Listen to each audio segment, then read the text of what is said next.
ओम नमः सिद्धेभ्यः। नमो अरिहन्ताय, नमो सिद्धाय, नमो आयर्याय, नमो वज्राय, नमो लोई सर्वसाहु।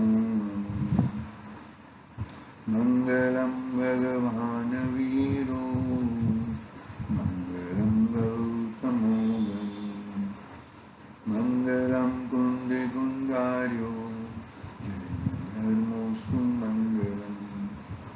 सर्वमंगल्य मंगल्यम सर्वकल्याणकारकम, प्रधानम सर्वधर्माणां, जयं जयतु शासनम्, जयतु शासनम्। हीनात्मबोधयतात्मेव भवतीमेव चापरम्, अक्षयनन्तबोधाय नमस्तु परमात्मने, नमस्तु परमात्मने। चेतिले चेतं चेत्या विना किं चालसि।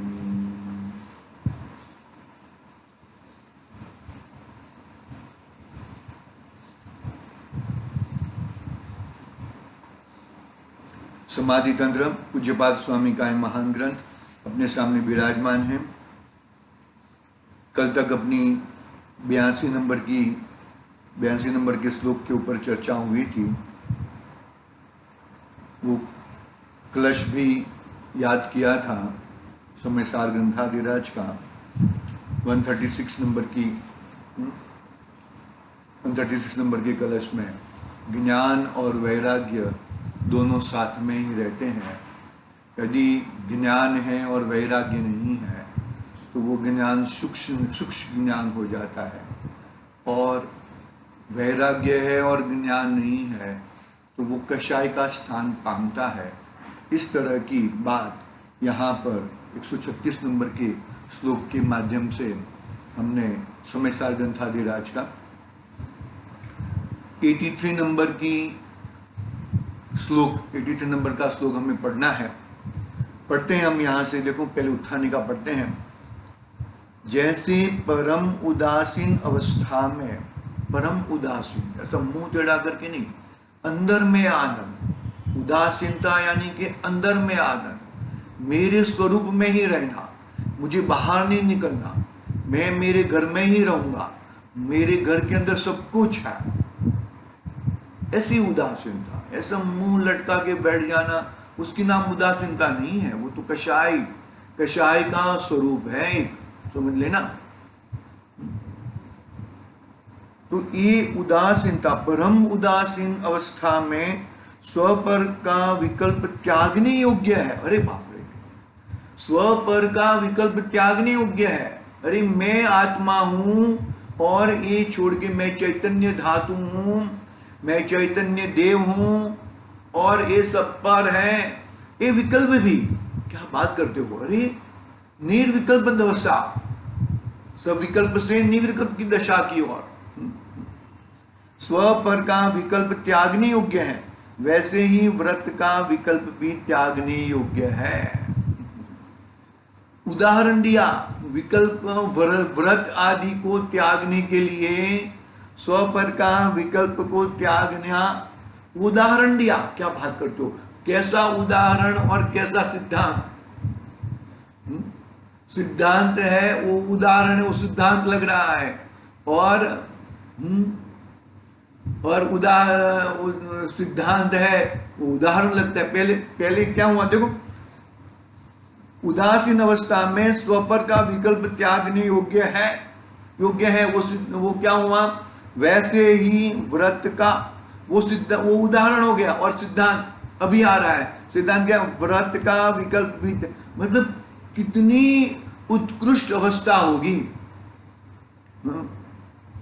व्रत आदि के विकल्प त्यागने योग्य है, स्वपर का विकल्प भी त्यागने योग्य है। कितनी परम उत्कृष्ट अवस्था होगी। पकड़ना बात को भाई। बहुत गंभीर बातें हैं वेद विज्ञान की महानता। अरे अभेद ऐसा वस्तु का ग्रहण हो गया, ये ही मैं हूं, तो स्व कौन और पर कौन, बात पूरी हो गई। बस आनंद करो, मस्ती में रहो, उदासीन भाव, उसको उदासीन भाव कहते हैं। देखो पढ़ते हैं हम 83 नंबर का श्लोक, संस्कृत वाला पढ़ता हूं मैं, वापिस एक बार पढ़ता हूं। उत्थानिका बहुत जबरदस्त उत्थानिका में भाव पकड़े हैं। देखो, जैसे परम उदासीन अवस्था में स्वपर का विकल्प त्यागने योग्य है, वैसे व्रत का विकल्प भी त्यागने योग्य है। मैं व्रत करता हूं, मैं ये व्रत किया, मैंने ये किया। अरे अव्रत की बात जाने की बात नहीं है यहां पर। अव्रत यानी कि हिंसा आदि 5 प्रवृत्तियों में जाने की बात नहीं है, वो तो पहले ही त्याग दिया, वो तो एकदम तिरस्कार पूर्वक त्याग दिया, वो तो है ही नहीं, वहां पर तो हूं ही नहीं मैं, ऐसा जबरदस्त त्याग दिया। लेकिन व्रत आदि का भी त्यागने योग्य है बहुत। 83 नंबर का, मेरे यहाँ पे पेज नंबर है 153। अपुण्यम व्रते पुण्यम व्रते मोक्ष स्तयोत्व्यय अव्रतानीव मोक्षार्थी व्रतान्पि ततस्त्यजेत। व्रत अव्रत से पुण्य पाप मोक्ष उभय का नाश अव्रत समव्रत बीत जो यदि मोक्ष की अव्रत सम सभी। देखो ग्रंथाधिराज सुमिसार में प्रतिक्रमण आया और अप्रतिक्रमण आया। अप्रतिक्रमण, हाँ अप्रतिक्रमण, अप्रत्याख्यान, आलोचना, क्या बात करते हो, प्रतिक्रमण नहीं करना, सामायिक नहीं करना, असामायिक। अरे असामायिक किसको कहा, अप्रतिक्रमण किसको कहा? अरे अपने आत्म स्वभाव में बैठ गया, उसको प्रतिक्रमण करने का भाव नहीं आया और अपने आत्मा में ही शांतिता, अपने आत्मा में ही पूर्णता प्राप्त हुई, तो वो उसका नाम है अप्रतिक्रमण। ऐसा पाठ करने का मना नहीं किया, अभी अभी पाठ करने का बंद कर दो, अरे अरे आप तो कितने स्वच्छंदी हो जाओगे, क्या हो जाओगे। अरे वो बात नहीं है यहाँ पर। यहाँ पर अप्रतिक्रमण, असामायिक, सामायिक का पाठ करते हो, मैं सामायिक में बैठा हूं, मैं सामायिक कर रहा हूं, मैं सामायिक व्रत आदि 11 प्रतिमाधारी व्रतधारी हो गया हूं मैं। अरे वो बात यहाँ पर वो तो है, वो है तो है, लेकिन जब यह जीव अपने आत्म स्वभाव में बैठ जाता है, पकड़ना बात को भैया, तभी सामायिक नहीं, हाँ सामायिक नहीं, विकल्प नहीं, वहां पे विकल्प नहीं है। अरे अहम एक को खलु शुद्धो, मैं एक शुद्ध तत्व हूं, वो बात आ जाती है भैया। देखो देख पढ़ता हूं मैं हिंदी पद्यानुवाद। व्रत अव्रत से पुण्य पाप मोक्ष उभय का नाश अव्रत सम व्रत भीत जो यदि मोक्ष की आश। कितनी सुंदर बात बता दी आचार्य देव ने। कहां तक कितना वेद विज्ञान कहां तक पहुंचा देते हैं। कहां चालू किया था बहिरात्मा का स्वरूप, फिर अंतरात्मा, अंतरात्मा का जीव वापिस बहिरात्मा पना, और वापिस वो बहिरात्मा पना को त्यज कर अंतरात्मा। और यहाँ पर कहते हैं कि व्रत का भी त्याग, अव्रत का तो त्याग हो चुका है बहिरात्मपना में, अव्रत का भी त्याग, सॉरी अव्रत का तो त्याग हो, व्रत का भी त्याग। पकड़ना बात को भैया। देखो हाँ मैं पढ़ता हूं ये अन्वयार्थ। अव्रति यानी कि अव्रत यानी कि हिंसा, झूठ, चोरी, कुशील और परिग्रह, 5 अव्रतों से पाप का बंध होता है। 5 अव्रतों से पाप का बंध होता है। अहिंसाणुव्रत, अचौर्य अणुव्रत, तो अणुव्रत किसके हुए? श्रावक के हुए। और अहिंसा महाव्रत, वो किसके हुए? मुनिराज के महाव्रत हुए। तो यहां पर तो ये जो है हिंसा, झूठ, चोरी, कुशील और परिग्रह 5 अव्रतों से पाप का बंध होता है। किसका बंध होता है? पाप का बंध होता है भैया। और अहिंसाधिक व्रतों से पुण्य का बंध होता है। अहिंसाधिक व्रतों से पुण्य का बंध होता है। यहां पर अभी आगे आगे मूल बात आगे आ रही है। पुण्य और पाप दोनों का जो विनाश है, वाह, पुण्य का विनाश कर रहे हो? हाँ भाई, शुभोपयोग का विनाश।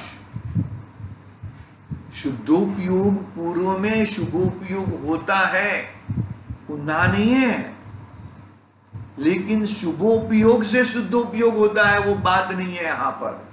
जब तुम शुद्धोपयोग में विराजमान हो जाओगे तो ऑटोमेटिक शुभोपयोग का नाश हो जाएगा। एक बात समझ में, देखो बहुत ही गंभीर बात है भैया, पकड़ना, बात को मजबूताई से पकड़ना, ये मजबूताई है, ये परम आध्यात्म है, ये चीज मेरी है।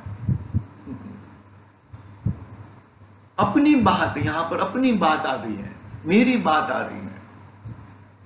अनादि से मैं पुण्य पाप के ठेलों में ठेला भर भर के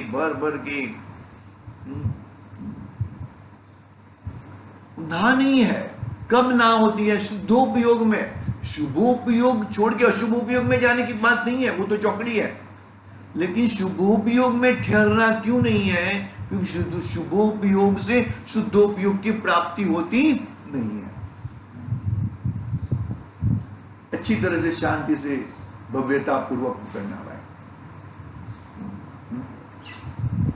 हिंसा, झूठ, चोरी, कुशील और परिग्रह रूप 5 अव्रतों से पाप का बंध होता है और अहिंसाधिक व्रतों से पुण्य का बंध होता है। पुण्य और पाप दोनों का जो विनाश है वही मोक्ष है। पुण्य और पाप दोनों का जो विनाश है वही मोक्ष है। इसीलिए मोक्ष के इच्छुक पुरुषों को अव्रतों की भ्रांति व्रतों का भी त्याग करना चाहिए। क्या कहा? मोक्ष के इच्छुक पुरुषों को अव्रतों की भ्रांति, व्रतों का भी त्याग करना चाहिए। पकड़ना बात को भाई। व्रत को त्याग करके अव्रत में जाने की उपदेश नहीं दे रहे आचार्य देव। व्रत को त्याग करके शुद्धोपयोग में जाने की उपदेश दे रहे हैं। व्रत को त्याग करके अव्रत में जाओगे तो बहुत बड़ा नुकसान कर बैठोगे भैया। यहां पे नुकसानी का धंधा नहीं करना है, यहां पर तो शुद्धोपयोग में, परम शुद्ध निश्चय में जाना है। परम शुद्ध निश्चय में जाना है भैया। टीका पढ़ते हैं। हाँ, टीका पढ़ते हैं। देखो, अव्रतों से अर्थात हिंसादि विकल्पों से, अव्रतों से अर्थात हिंसादि विकल्पों से परिणत जीव के अपुण्य अधर्म होता है। व्रतों से अर्थात अहिंसादि विकल्पों से परिणत जीव के पुण्य धर्म होता है।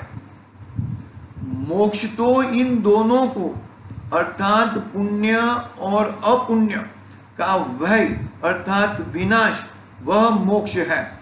जैसे लोहे की बेड़ी बंध का कारण है अर्थात उससे बंद होता है, उसी प्रकार सुवर्ण की बेड़ी भी बंध का कारण है। इसलिए जैसे दोनों बेड़ियों के अभाव से व्यवहार में मुक्त मोक्षार्थी को अव्रत की तरह व्रतों को भी छोड़ना इव शब्द यथा में अर्थ में है।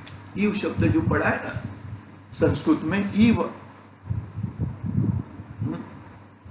अव्रतानीव ईव शब्द पढ़ा है ना, देखो। आई बात समझ में? क्या उदाहरण दिया। अव्रतो तो छोड़ने ही है, अव्रत हिंसा आदि 5 पाप हैं, उनको तो छोड़ना ही है, लेकिन व्रत को क्यों छोड़ना है? क्योंकि शुद्धोपयोग में जाना है, अपने आत्म स्वभाव में जाना है, अपने आत्मा की प्राप्ति में जाना है। समझ में आ रही है कि नहीं आ रही बात? पकड़ना बात को, बात बहुत बड़ी गंभीर है। और ऐसी बातें सुनकर बहुत सारे जीव क्या हो जाते हैं, गड़बड़ कर देते हैं। ऐसी गड़बड़ी नहीं करना है हमें। व्रत को छोड़ के अव्रत में जाना नहीं है, वो तो चौकड़ी मार के आए हैं हम लोग। वहां पे तो हिंसा आदि 5 प्रवृत्तियों में अपना विकल्प लगाना नहीं है, लेकिन क्या कि भाई पुण्य आश्रव भी मुझे नहीं चाहिए। कैसा जबरदस्त उदाहरण दिया, ग्रंथाधिराज समझता है वो भी। जैसे पुरुष को लोहे की बेड़ी बांधती है, ठीक उसी तरह सोने की बेड़ी भी उसे बांधती है, बंधन का कार्य करता है ना। यहां तक तो गुरुदेव की भाषा में कहे कि तीर्थंकरत्व वो भी एक बंध का कारण है। आई बस, तीर्थंकरत्व भी एक बंध का कारण है, वो भी बंध, वो भी तुझे छोड़ना है। बहुत गंभीर बात है ये, इसे उल्टा मत समझ लेना इस बात को। अव्रत को तो छोड़े, व्रत को ग्रहण किए, व्रत में ग्रहण करके व्रत में रुके नहीं रहना है। बहिरात्मपना छोड़ा, अंतरात्मा में आए, तो अंतरात्मा में आए किसके लिए आए? परमात्मा में जाने के लिए। मैं यहाँ पे ठीक लग रहा है, यहाँ पे अंतरात्मा में रहूं, नहीं, मोक्ष नहीं मिलेगा, परमात्मापना प्रकट नहीं होएगा। बहुत ही गंभीर बात है, समझने जैसी बात है। हमें समझना चाहिए, हमें उसमें रहना चाहिए, हमें उसमें रहकर अपनी वस्तु को पकड़ना चाहिए। इस वस्तु को पकड़ेंगे तो ही हम आगे हमारा कल्याण कर सकते हैं, अन्यथा कल्याण होएगा नहीं। इस तरह अभी की बात पूरी करते हैं। टीका पढ़ी है, कल भावार्थ पढ़ेंगे। फिर 84 नंबर का श्लोक आएगा। अभी समाधि तंत्र एकदम नजदीक में है, पूर्ण होने की तैयारी में है, देखेंगे हम आज के लिए। ओम नमः सिद्धे व्याम। निज निधि निज में बताई, यह अनंत उपकार है, उसके लिए जिन वाणी माँ को